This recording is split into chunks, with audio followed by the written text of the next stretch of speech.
अभी तक आपका ये हो गया, पहले वाला मैंने बताया आपको, फिर आपका नंबर ऑफ परफेक्ट स्क्वायर हुआ, फिर आपका नंबर ऑफ परफेक्ट क्यूब हो गया। अभी हम करेंगे प्रोडक्ट सम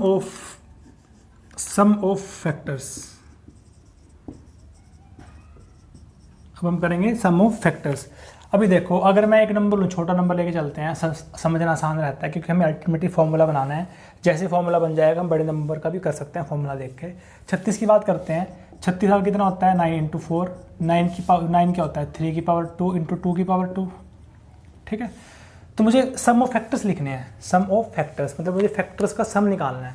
अभी देखो, यहाँ से मैं क्या क्या ले सकता हूँ? 3 की 0, 3 की 1, 3 की 2, 2 की 0, 2 की पावर 1, 2 की पावर 2, यही कर सकता हूँ ना मैं।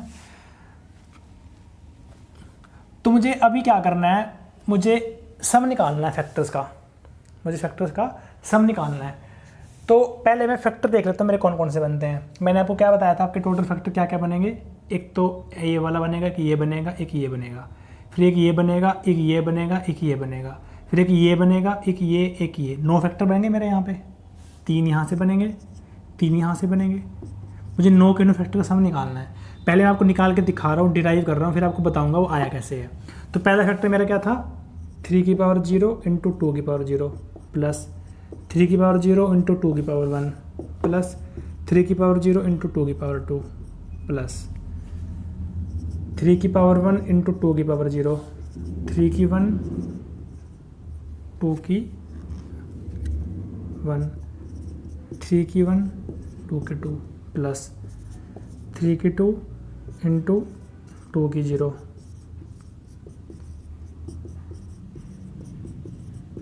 ये बन गया। ये मेरा पूरा 1 है। अभी मैं क्या करता हूँ, यहाँ से 3 की पावर 0 को बाहर ले लेता हूँ। अंदर क्या बचेगा? 2 की पावर 0 प्लस 2 की 1 प्लस 2 की 2 प्लस, ये प्लस में चल रहा है कंटिन्यू में यहाँ पे। ठीक है, तो इसमें से मैं 3 की पावर 1 बाहर ले लेता हूँ। ये मेरा पड़ेगा 2 की पावर 0, 2 की 1, 2 की 2 प्लस, ये कंटिन्यूटी में चल रहा है मेरा यहाँ पे। यहाँ से मैं 3 की पावर 2 बाहर ले लेता हूँ। ठीक है, तो मेरा ये बन गया अब टोटल। अब मैं क्या करता हूँ, मैं इस ये प्लस ये इन तीनों में से जो ब्रैकेट के अंदर वाला वो कॉमन ले रहा हूँ बाहर। 2 की पावर 0, 2 की पावर 1, 2 की पावर 2 मैंने बाहर कॉमन ले लिया। अंदर बच गया मेरा 3 की पावर 0 प्लस 3 की 1 प्लस 3 की पावर 2। देखो बन गया ना वही, इतनी आसान चीज़। आपने क्या करना था, आपको जितने भी फैक्टर थे उनका सम निकालना था। तो मैंने क्या किया, पहले फैक्टराइज किया इसको, फिर मैंने टोटल नंबर फैक्टर 9 बनते थे मेरे। मैंने 9 के 9 फैक्टर यहाँ पे लिख लिए ब्रेक करके, छोटा नंबर लिए ताकि करना आसान रहे। जब मैंने इसको सॉल्व किया तो मेरा एंड में ये बन गया। तो मैं ये कह सकता हूँ कि मेरा सम ऑफ फैक्टर्स क्या होगा?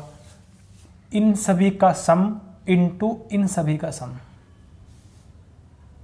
मतलब ये इनको मैं ऐड कर दूं अगर, और इनको भी ऐड कर दूं, और जो आएगा उसको मल्टीप्लाई कर दूं, that will be equal to sum of my factors.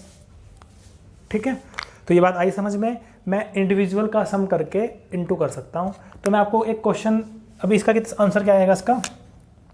ये आपका बनेगा 1 + 2 + 4, ये 1 + 3 + 9, ये आपका बनेगा 7 इंटू, तो ये आपका सम आ गया 91। तो अभी देख लो, जो आपका 36 था उसके फैक्टर का सम देख लो। 91 आ रहा नहीं आ रहा। फैक्टर क्या होते हैं? 1 2 3 4 6 9 12 18 36 18 54 और 12 66 75 81 85 88 90 91 आ गया। ठीक है, तो सम ऑफ फैक्टर आप कैसे निकाल सकते हो? आप अलग अलग का ऐड करके उसको मल्टीप्लाई कर दो। ठीक है, एक क्वेश्चन और करेंगे इस पर, लेकिन उससे पहले 2 चीज़ें और करते हैं छोटे छोटे इसी में। Sum of even factors and sum of odd factors. अभी देखो इवन फैक्टर कौन से हैं आपके?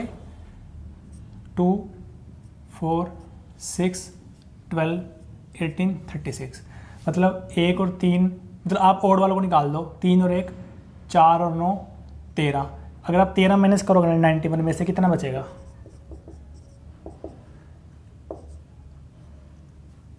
78, मतलब मेरा 78 आना चाहिए सम किसका, इवन फैक्टर्स का। कैसे करेंगे, मैंने आपको क्या बताया था प्रोडक्ट में कि जब आपको इवन लेना होता है, इवन के केस में आपको 2 की पावर 0 को नहीं लेना होता है। जब आपको इवन चाहिए होता है, आप 2 की पावर 0 नहीं लेते। जब आपको ओड बनाना होता है तब आप 2 की पावर 0 को ले लेते हो, 2 की पावर को छोड़ देते हो। तो यहाँ पे अगर जब मैं सम निकाल रहा हूँ, अगर यहाँ से मैं 2 की पावर 0 हटा दूँ, अगर सिर्फ मैं 2 की पावर 1 और 2 की पावर 2 लूँ और साथ में 3 की पावर 0, 3 की 1, 3 की 2 लूँ, तो मेरा कितना बनेगा, ये मेरा 13 बनेगा। ये बनेगा 2 दूनी 4 और 1 4 और 2 6, 78 आ गया। इससे क्या बात पता चलती है कि जब आप सम ऑफ फैक्टर्स निकालते हो, अगर आप 2 की पावर 0 को ना लो, 2 की पावर 0 को छोड़ दो, सिर्फ एक ही पावर छोड़ दें 2 की पावर 0, तो जो बचेगा वो आपका सम ऑफ इवन फैक्टर आ जाएगा, सम ऑफ इवन फैक्टर आपका आ जाएगा। अभी बात करते हैं सम ऑफ ऑड फैक्टर्स की। मैं यहाँ पे लिख के दिखाऊंगा आपको समरी बाद में, डोंट वरी।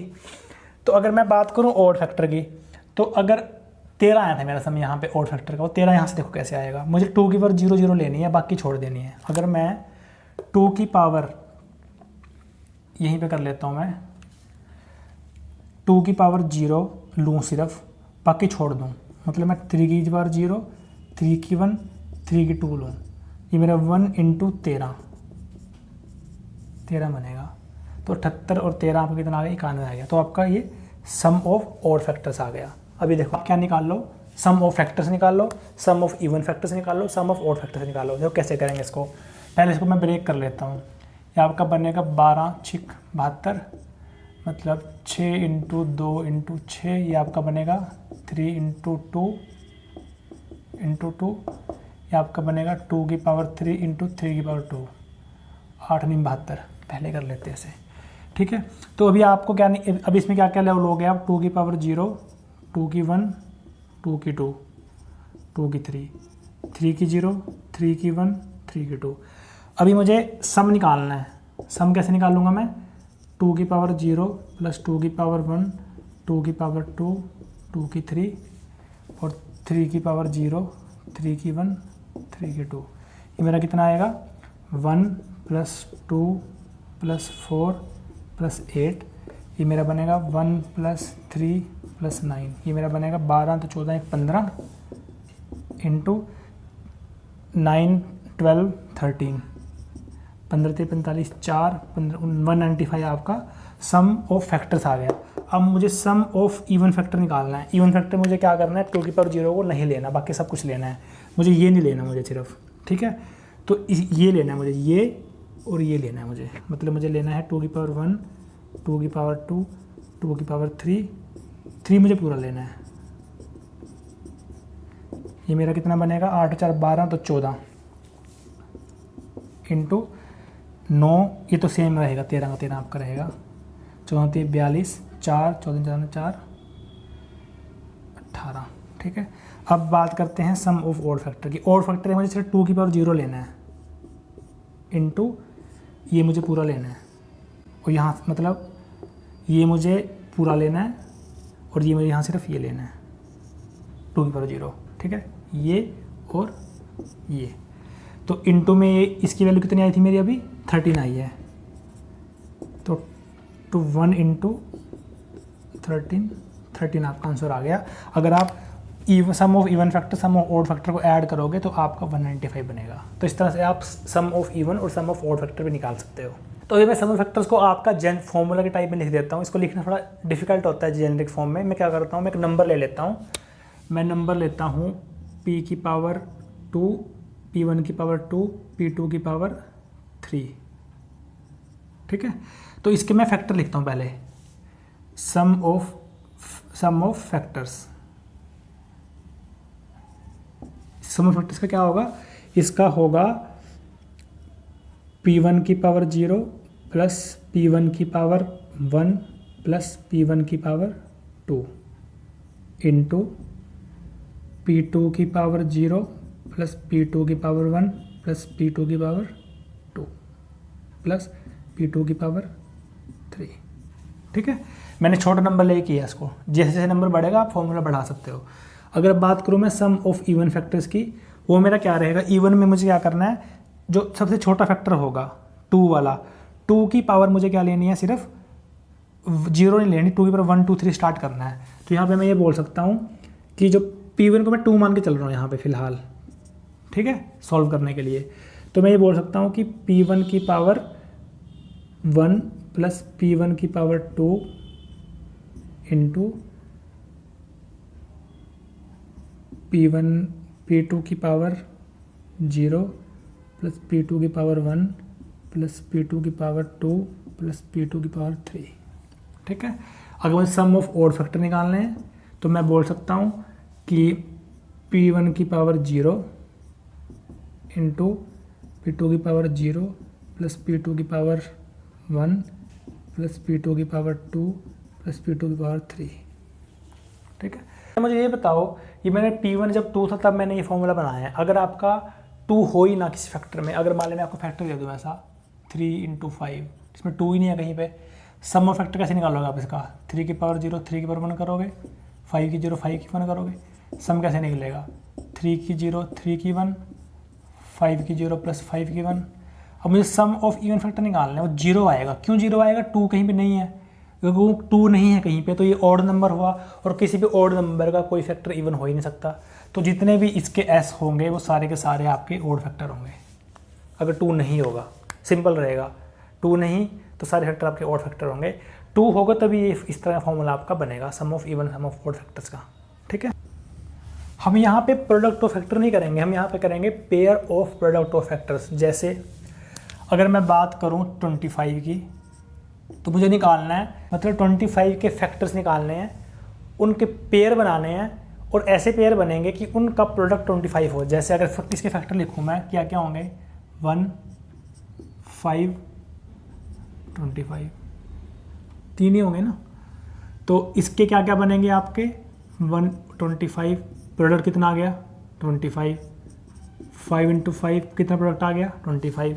एक मैं नंबर लेता हूँ 30 के फैक्टर क्या क्या होंगे, 1 2 3 5 6 10 15 30, ठीक है। तो इसका एक क्या होगा 130, 2 × 15 इसका प्रोडक्ट कितना होगा 30, 3 × 10 5 × 6, तो कितने पेयर बनेंगे 1 2 3 4। तो मुझे ये 4 आंसर है मेरा, मुझे ये निकालना है कि कितने पेयर एग्जिस्ट करते हैं जिनका प्रोडक्ट आपका वो एक फैक्टर, वो आपका नंबर बन जाएगा। उसका सीधा तरीका देखो क्या होगा, अभी आपने फैक्टर निकाल लिया, कितने नहीं फैक्टर हैं इसके, 1 2 3 4 5 6 7 8, 8 फैक्टर थे, 8 फैक्टर से 4 पेयर बन गए, 8 से 4 ही बनेंगे। तो मतलब कि आप क्या बोल सकते हो कि पेयर ऑफ प्रोडक्ट कितने बनेंगे आपके, number of factor divide by 2। अगर आपके फैक्टर जितने हैं, आप नंबर ऑफ फैक्टर निकाल लो, नंबर ऑफ फैक्टर को 2 से डिवाइड कर दो, जो आपका आएगा उतने ही आपके पेयर बनेंगे जिनका प्रोडक्ट आपका उस नंबर के बराबर होगा। लेकिन ये बात हम कर रहे हैं जब आपका n इवन होगा, ठीक, जब आपका n इवन होगा। अगर आपका n ऑड हुआ तो आपको क्या कुछ नहीं करना, तब आपको n + 1/2 कर देना है। जैसे यहाँ पे आपका 1 2 3 नंबर ऑफ फैक्टर 3 आ गए थे, 3 क्या है आपका ऑड नंबर है, तो आप 3 + 1/2 करोगे, 4/2, 2 आपका आंसर आएगा, 1 2। समझ आ गया। जब आपका नंबर ऑफ फैक्टर्स इवन होगा 2 से डिवाइड करेंगे, वही आपका पेयर ऑफ प्रोडक्ट आएगा। अगर आपका n आपका n आपका ऑड हुआ तब आपको +1/2 करना है, ठीक है। आप फिर ये बोल सकते हो कि जब आपका ये परफेक्ट स्क्वायर होगा तब आपका +1/2 होगा, क्योंकि नंबर ऑफ फैक्टर आपके ऑड परफेक्ट स्क्वायर में ही बनते हैं। ये जो आपका केस है ना, ये परफेक्ट स्क्वायर का केस है आपका, ये नॉन परफेक्ट स्क्वायर होंगे आपके। जैसे 25 आपका परफेक्ट स्क्वायर था, उसके नंबर ऑफ फैक्टर आपके ऑड बनेंगे। ये आपका नॉन परफेक्ट स्क्वायर था, तो इसके नंबर ऑफ फैक्टर आपके इवन बनेंगे। तो ये आपका जो केस है ये आपका परफेक्ट स्क्वायर के लिए है। जो कोई भी नंबर आपका परफेक्ट स्क्वायर होगा उसके केस में आपको क्या करना है, जो भी आपका नंबर आएगा ये, उसमें +1/2 कर दो, जो नॉन परफेक्ट स्क्वायर होगा उसमें /2 कर दो। आसान तरीका यही होता है इवन ऑड वाला।